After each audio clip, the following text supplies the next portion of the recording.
Assalamualaikum warahmatullahi wabarakatuh. Perkenalkan, kami dari jurusan Ilmu Hadis kelompok 6 dengan mata kuliah Psikologi Umum. Kami akan menjelaskan tentang motivasi dan emosi. Perkenalkan, nama saya Sergi Ahmad Ramadan dengan NIM 1221060094. Dengan saya Siska Oktaviani dengan NIM 122100695. Saya Siti Fauzia Zahra dengan NIM 122100696. Dan saya Wiksan Jalis dengan NIM 1221060108. Selamat menyaksikan. Baik, yang pertama saya akan menjelaskan tentang definisi psikologi itu tersendiri.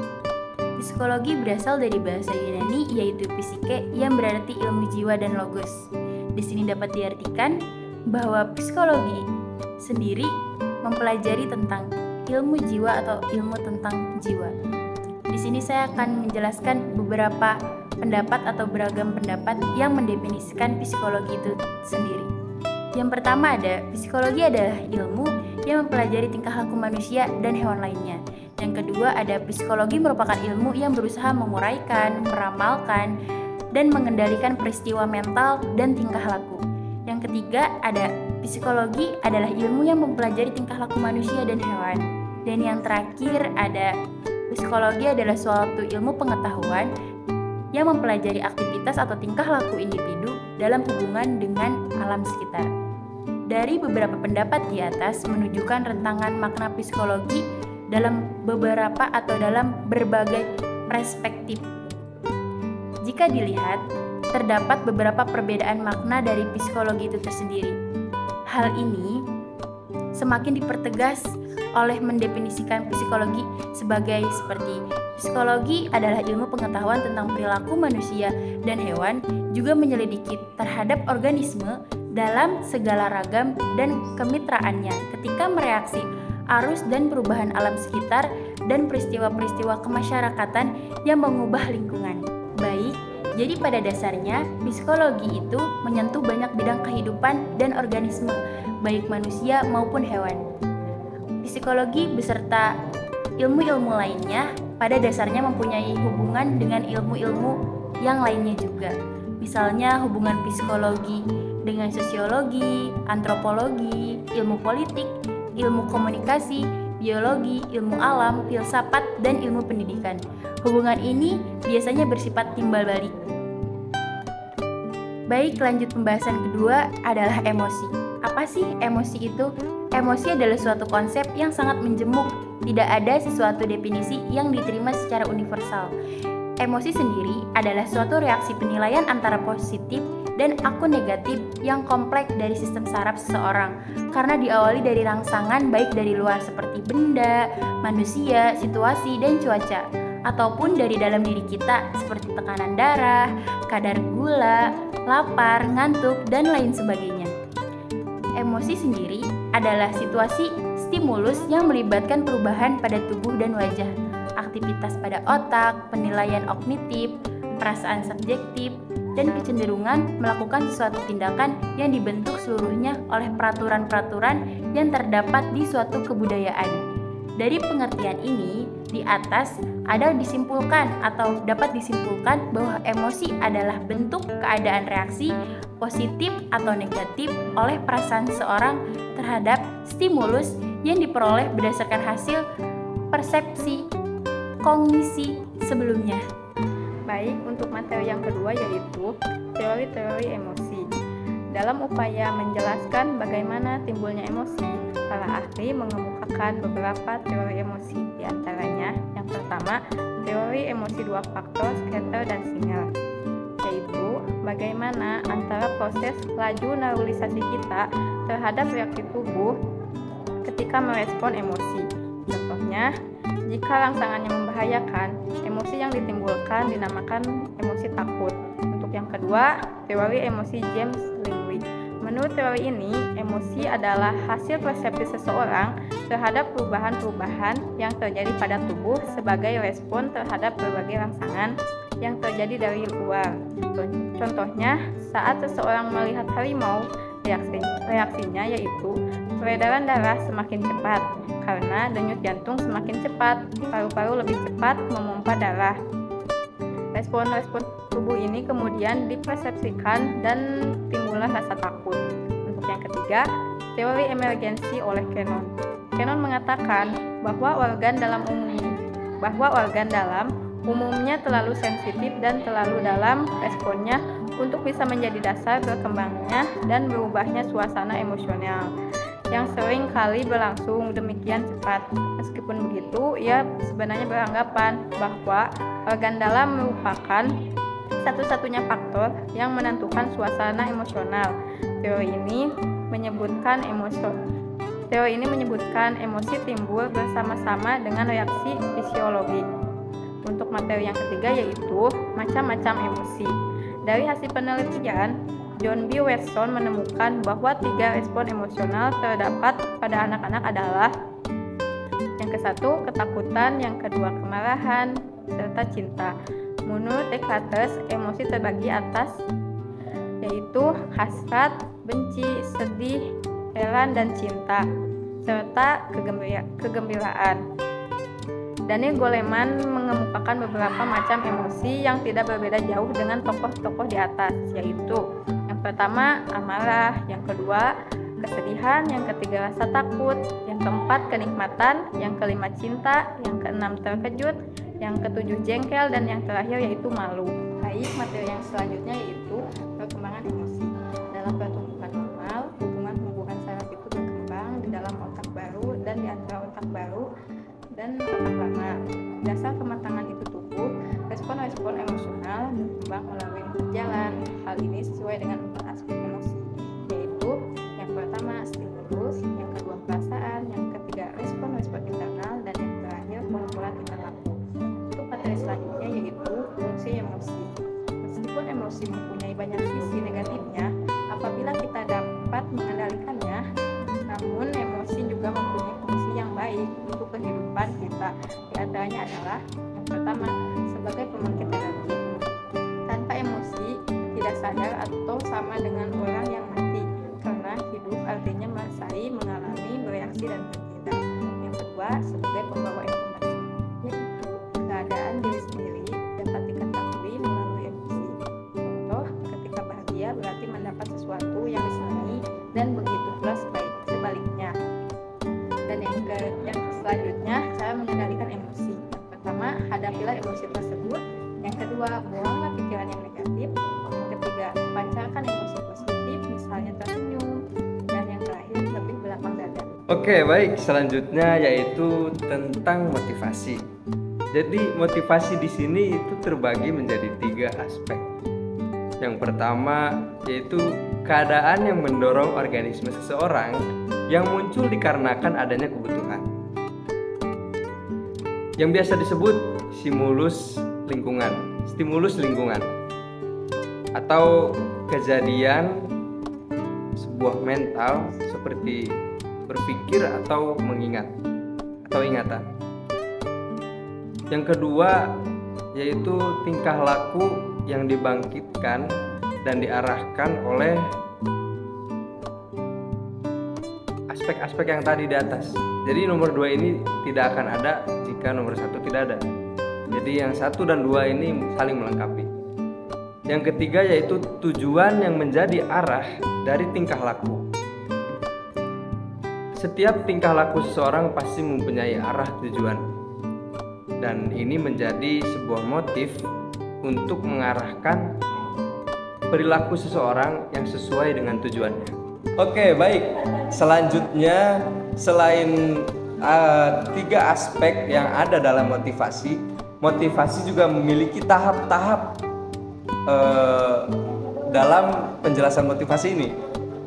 Jadi, mari kita bahas tahap pertama. Tahap pertama itu seperti suatu keadaan yang mendorong seseorang yang biasa disebut drive ya. Drive itu yang mendorong seseorang untuk memiliki hasrat. Jadi mendorong yaitu disebut drive. Istilah drive juga sering dinamakan atau digunakan saat keadaan motif memiliki dasar biologis atau fisiologis. Nah, yang disebut drive ini itu adalah mendorong seseorang atau hewan untuk memiliki hasrat bertindak. Jadi seseorang akan bertindak ketika memiliki hasrat. Nah, drive ini adalah hasrat untuk bertindak, adanya kemauan atau kebutuhan. Tahap kedua ini juga sama seperti aspek yang kedua, karena tidak akan lengkap jika tahap pertama tidak ada tahap kedua.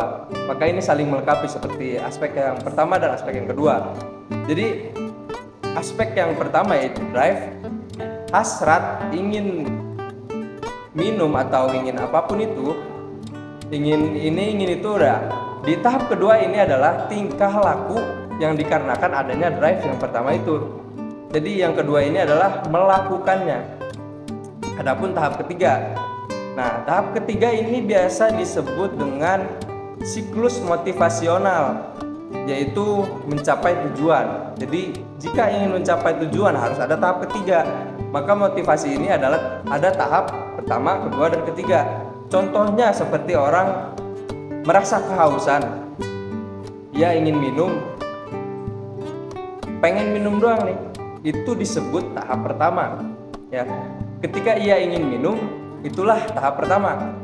Dan tahap kedua adalah dia bertingkah atau dia melakukan sesuatu karena dia haus, maka ia mencari minum, itu disebut tahap kedua. Tahap kedua itu melakukan sesuatu yang dikarenakan ada tahap pertama. Nah, tahap ketiga yaitu mencapai tujuan. Nah, tahap ketiga ini ketika haus lalu kita mencari air, dan tahap ketiga adalah meminumnya sehingga kita merasa lega karena telah meminum air, karena yang dikarenakan haus tadi. Nah, jadi yang ketiga ini melengkapi yang kedua. Yang kedua ini melengkapi yang pertama. Jadi ini saling melengkapi, tahap 1, tahap 2, tahap ketiga. Begitupun aspek yang pertama, yang kedua, dan yang ketiga. Nah, inilah aspek yang ketiga inilah disebut siklus motivasional. Jadi begitulah sahabat-sahabat. Sekarang saya lemparkan materi yang selanjutnya kepada saudara Wiksan Juzalis. Oke, di sini saya akan melanjutkan yang tadi dijelaskan oleh saudara Sergi, yaitu masih mengenai motivasi. Yang keempat yaitu macam-macam motivasi. Yang pertama, motivasi primer atau motivasi dasar. Motivasi ini bersifat instinktif, tidak dipelajari, sering disebut sebagai drive atau dorongan. Motivasi yang tergolong drive atau dorongan yaitu yang pertama, adapun dorongan fisiologis, sumbernya adalah kebutuhan organis, misalnya lapar dan haus. Yang kedua yaitu dorongan umum. Motif ini berhubungan dengan lingkungan, misalnya motif darurat. Contohnya, seseorang sedang belajar dan tiba-tiba mendengar teriakan tolong. Maka tanpa berpikir lagi, orang tersebut langsung bangkit menuju sumber suara tadi. Yang kedua yaitu motivasi sekunder. Motif ini berkembang dalam diri individu karena pengalaman dan dipelajari. Contohnya, seorang remaja ingin tahu mengapa radio yang satu bunyinya bagus, sedangkan yang satu lagi jelek. Lalu ia membongkarnya. Makin merasa asyik mencoba yang lain lagi, lalu berkembang menjadi minat terhadap elektronika. Kemudian masuk kepada bagian yang kelima, yaitu teori-teori motivasi. Ada beberapa teori motivasi, yaitu yang pertama, teori insting atau naluri. Seseorang tidak memiliki tujuan dan perbuatan, tetapi dikuasai oleh kekuatan-kekuatan bawaan yang menentukan tujuan dan perbuatan yang akan dilakukan. Yang kedua yaitu teori dorongan. Individu memiliki dorongan-dorongan yang berkaitan dengan kebutuhan-kebutuhan dalam berperilaku. Yang kelima yaitu teori kognitif. Seseorang harus memilih perilaku mana yang mesti dilakukan yang akan membawa manfaat bagi dirinya. Kemudian masuk kepada bagian yang terakhir yaitu fungsi motivasi. Motivasi mempunyai beberapa fungsi, diantaranya yang pertama, sebagai dorongan atau kekuatan oleh individu untuk melakukan sesuatu. Yang kedua, sebagai sesuatu respon yang dipelajari. Yang ketiga, sebagai energi. Yang keempat, sebagai perantara pada organisme atau manusia untuk manusia itu dapat menyesuaikan diri dengan lingkungannya. Oke, setelah pemaparan materi emosi dan motivasi tadi, Kemudian kita masuk ke materi yang terakhir, yaitu emosi dan motivasi. Emosi merupakan bagian dari motivasi yang saling berkaitan dan tidak bisa dilepas antara keduanya. Emosi senantiasa melahirkan dorongan-dorongan untuk melakukan sesuatu terkait tuntutan emosi yang dirasakan pada saat itu.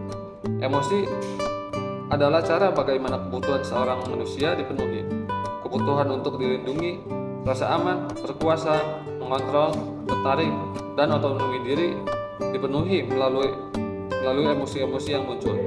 Misalnya kebutuhan berkuasa, memunculkan rasa sombong dan bangga jika sudah berkuasa. Jika belum berkuasa, muncullah rasa was-was atau terancam oleh pihak yang berkuasa, yang oleh karenanya mendorong untuk menjadi berkuasa. Sistem motivasional manusia dipercaya menunjukkan dirinya melalui emosi. Pada saat sebuah emosi muncul, itulah tanda bahwa motivasi tertentu menjadi aktif. Misalnya saat merasa lapar. Ketika menemukan makanan, muncullah emosi tertentu yang menunjukkan aksesibilitas terhadap makanan itu. Jika makanan itu berbau dan berbelatung, mungkin muncul rasa jijik sehingga kita tidak mau memakannya. Jika makanan itu dimakan, muncullah emosi lega. Kita mungkin tidak menyadari dorongan itu, motif atau motivasi kita dalam suatu saat. Namun, demikian adalah nyata bahwa hal-hal tersebut mempengaruhi emosi kita. Jadi, saya akan menyimpulkan dari beberapa pembahasan-pembahasan yang teman-teman saya jelaskan tadi, dan saya juga menjelaskan tentang motivasi, yaitu ilmu psikologi. Psikologi itu adalah psike dan logos, yaitu ilmu tentang jiwa. Psike itu ilmu jiwa, logos itu adalah ilmu. Jadi psikologi itu adalah ilmu tentang jiwa. Yang pertama kita membahas emosi. Emosi itu tidak bisa dijelaskan secara universal, karena emosi juga bisa ditimbulkan dari hal positif ataupun negatif. Dan ada juga beberapa ciri atau beberapa macam-macam emosi, ya seperti marah atau kesedihan atau rasa malu atau rasa jengkel dan lain-lain lah. Itu yang saya tahu, hanya segitu saja.